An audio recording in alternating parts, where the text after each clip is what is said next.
L'Évangile de Luc, chapitre 8. Ensuite, Jésus alla de ville en ville et de village en village. Il prêchait et annonçait la bonne nouvelle du royaume de Dieu. Les 12 l'accompagnaient avec quelques femmes qui avaient été guéries d'esprits mauvais et de maladies. Marie, dite de Magdala, dont étaient sortis 7 démons, Jeanne, femme de Chuza, l'intendant d'Hérode, Suzanne et beaucoup d'autres qui le servaient en l'assistant de leurs biens. Une grande foule se rassembla, et des gens vinrent vers lui de diverses villes. Alors il dit cette parabole. Un semeur sortit pour semer sa semence. Comme il semait, une partie de la semence tomba le long du chemin. Elle fut piétinée et les oiseaux du ciel la mangèrent. Une autre partie tomba sur un sol pierreux. Quand elle eut poussé, elle sécha parce qu'elle manquait d'humidité. Une autre partie tomba au milieu des ronces. Les ronces poussèrent avec elle et l'étouffèrent. Une autre partie tomba dans la bonne terre. Quand elle eut poussé, elle produisit du fruit au centuple. Après cela, Jésus dit à haute voix, que celui qui a des oreilles pour entendre, entende. Ses disciples lui demandèrent ce que signifiait cette parabole. Il répondit, il vous a été donné à vous de connaître les mystères du royaume de Dieu, mais pour les autres, cela est dit en parabole, afin qu'en voyant, ils ne voient pas, et qu'en entendant, ils ne comprennent pas. Voici ce que signifie cette parabole. La semence est la parole de Dieu. Ceux qui sont le long du chemin, ce sont ceux qui entendent, puis le diable vient et enlève la parole de leur cœur, de peur qu'ils ne croient et soient sauvés. Ceux qui sont sur le sol pierreux, ce sont ceux qui, lorsqu'ils entendent la parole, l'acceptent avec joie, mais ils n'ont pas de racines, ils croient pour un temps et abandonnent au moment de l'épreuve.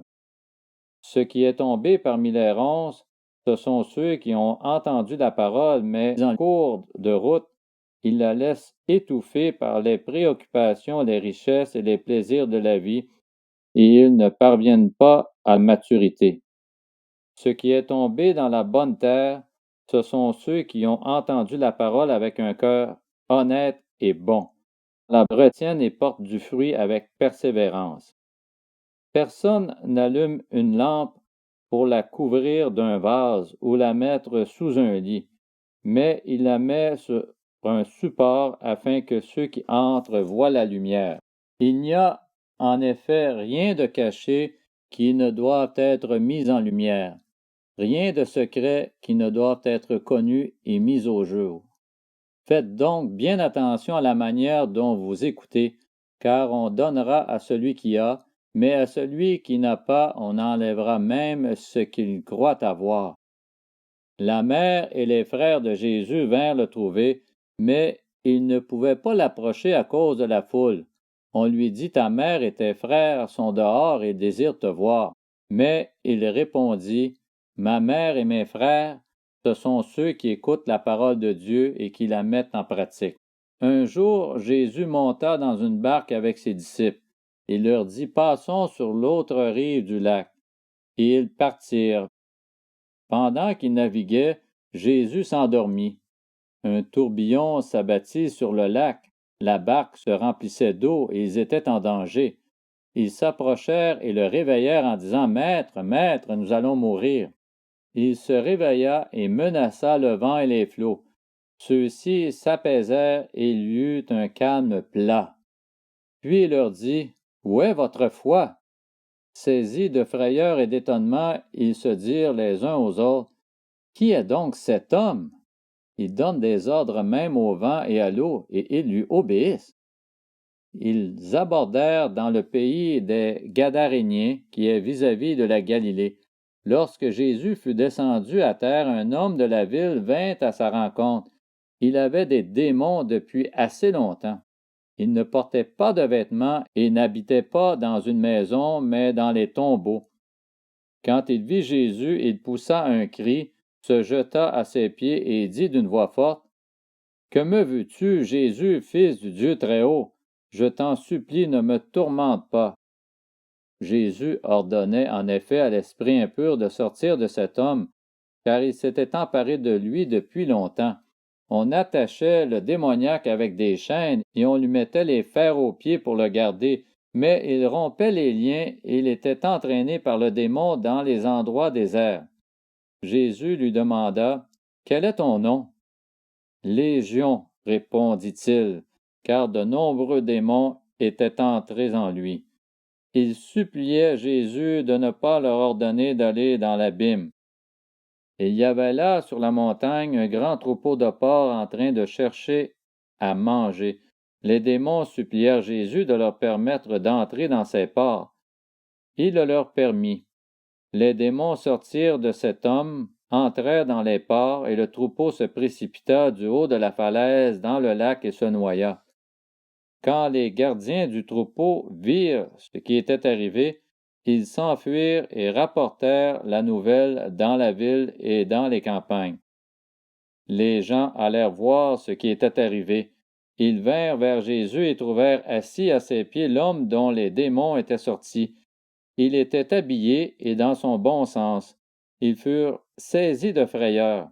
Ceux qui avaient été témoins de la scène leur racontèrent comment le démoniaque avait été guéri.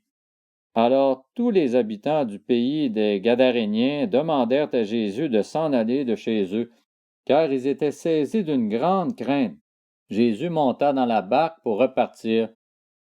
L'homme dont les démons étaient sortis le priait de le laisser rester avec lui, mais Jésus le renvoya en disant, « Retourne dans ta maison et raconte tout ce que Dieu a fait pour toi. » Il s'en alla et proclama dans toute la ville tout ce que Jésus avait fait pour lui.